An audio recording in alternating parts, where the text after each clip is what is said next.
సరే ఇట్లాంటి వాళ్ళతో మాట్లాడుతున్నప్పుడు ఇన్స్పైరింగ్ అనిపిస్తూ ఉంటుంది. అవును. చాలా మంది ఇప్పుడు తను కూడా ఎక్కడో ఏదో వీడియో చూసే వచ్చింది కదా! అవును. లేకపోతే నలుగురిలో నారాయణలాగా అంతే అయిపోయేది, అంతే. డిప్రెస్ అయిపోయేది, చదువు అవును. అయ్యేదో కాదో తెలీదు. అవునవును. అవును. పాపం ఇంకెన్ని ప్రాబ్లమ్స్ ఫేస్ చేసేదో. నాట్ అవును. దట్ ఎనీ ఇంకొకటి అసలు ఏం వర్కౌటే కాదు.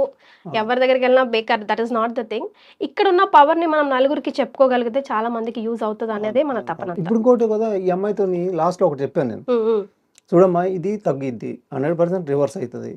కానీ అయిన తర్వాత మళ్ళీ తిని తెచ్చుకుంటారు మళ్ళీ. అన్నీ మళ్ళీ నార్మల్‌కెళ్ళిపోయి నువ్వు ఎందుకంటే ఎంత సఫర్ అయ్యావో, ఎంత బాధపడ్డావో ఆ 10 డేస్ నువ్వు ఎంత నరకం అనిపించావు మీ ఫ్యామిలీ అంతా. అది నువ్వు మళ్ళీ ఇంకోసారి చేయొద్దు. తప్పు చేయొద్దు. నేను ఒకటే చెప్తున్నా. మనం ఇంకా ఒక ఛాలెంజ్ చేసుకుందాం మనం. హ్మ్. నువ్వు నీ షుగర్ మళ్ళీ తెచ్చుకోవటం, మళ్ళీ ఈ లైఫ్ స్టైల్ మళ్ళీ మార్చుకొని, ఈ దీనికెళ్ళిపోయి రోగాలన్నీ తెచ్చుకొని, ఇట్లాంటి దానికి నువ్వు వెళ్ళకుండా నువ్వు ఒక డాక్టర్ అయిన తర్వాత నేనే నీ దగ్గర పని చేస్తా. ఎందుకంటే నేను డాక్టర్ కాదు, లేకపోతే ఇట్లాంటి బ్యాక్‌గ్రౌండ్ నాకు లేదు కాబట్టి నా అనుభవాలతోటి వచ్చాను కదా! కానీ ఇప్పుడు ఇక్కడ ఒక అద్భుతం జరిగింది కదమ్మా! నువ్వు డాక్టర్ అయిన తర్వాత నీ దగ్గరే నేను పని చేస్తాను. ఇది మన ఇద్దరి ఛాలెంజ్ అనుకున్నాం. ఛాలెంజ్ సార్ అంది ఆ అమ్మాయి. యాహ్! ఆ! Super sir.